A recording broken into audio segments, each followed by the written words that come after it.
ಗುತ್ತಿಗೆದಾರರು ಮಾತ್ರ ಹೋರಾಟ ಮಾಡ್ತಿರೋದಲ್ಲ, ಅಂಗನವಾಡಿ ಶಿಕ್ಷಕಿಯರು ಹೋರಾಟ ಮಾಡಿದ್ರು, ಅತಿಥಿ ಉಪನ್ಯಾಸಕರು ಹೋರಾಟ ಮಾಡಿದ್ರು.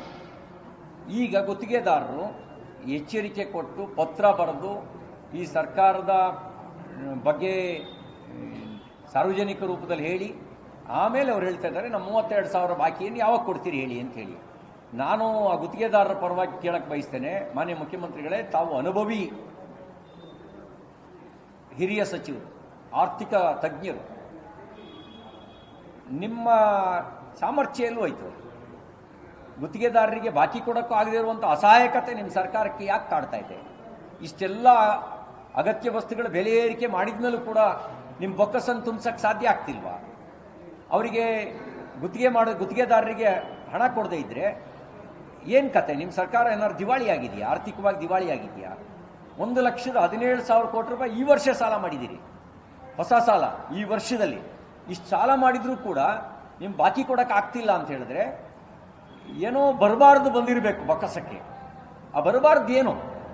ನಿಮ್ಮ ಬೊಕ್ಕಸ ಎಲ್ಲಿ ಸೋರಿ ಹೋಗ್ತಾ ಇದೆ? ನೀವು ನಿಮ್ಮನ್ನು ನೋಡಿದ್ರೆ ಯಾರು ಏನು ಬೇಕಾದ್ರೂ ಹಾಳಾಗೋಗ್ಲಿ, ನಾವು ಮಜವಾಗಿರೋ ನಾನು ಅಂತ ಚಾರುವಾಕ ನೀತಿಯನ್ನು ಅನುಸರಿಸಿದಂಗೆ ಕಾಣ್ತಾ ಇದೆ. ನಿಮ್ಮದು ಚಾಣಕ್ಯ ನೀತಿ ಇಲ್ಲ, ನಿಮ್ಮದು ಚಾರುವಾಕ ನೀತಿ. ಚಾಣಕ್ಯ ನೀತಿ ಆದ್ರೆ ಏನು ಅಂದರೆ, 1 ಪೈಸೆಯೂ ಕೂಡ ಸರ್ಕಾರದ ಬೊಕ್ಕಸದ ಹಣ ದುರುಪಯೋಗ ಆಗಬಾರ್ದು ಅನ್ನೋ ಚಾಣಕ್ಯ ನೀತಿ. ನಿಮ್ಮದು ಚಾರುವಾಕ ನೀತಿ. ಯಾವನ ಮನೆ ಹಾಳಾಗಾದರೂ ಹಾಳಾಗೋಗ್ಲಿ, ಯಾವನ್ ಬದುಕಿರಷ್ಟು ಯಾವನ್ ಸತ್ತರೆಷ್ಟು ನಾವು ಚೆನ್ನಾಗಿರಬೇಕು, ನಮ್ಮವರು ಚೆನ್ನಾಗಿರಬೇಕು.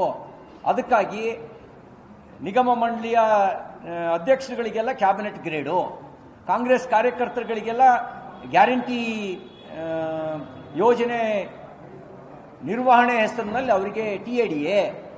ಇದು ನಿಮ್ಮ ನೀತಿ.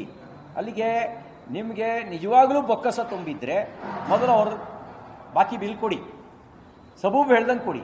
ಇಷ್ಟೆಲ್ಲ ಸಾಲ ಮಾಡಿಯೂ ಕೂಡ ಅವ್ರಿಗೆ ಬಾಕಿ ಕೊಟ್ಟಿಲ್ಲ ಅಂತ ಹೇಳಿದ್ರೆ ನೀವು ಸಾಲ ಮಾಡಿದ ದುಡ್ಡು ಎಲ್ಲಿ ಹೋಯ್ತು?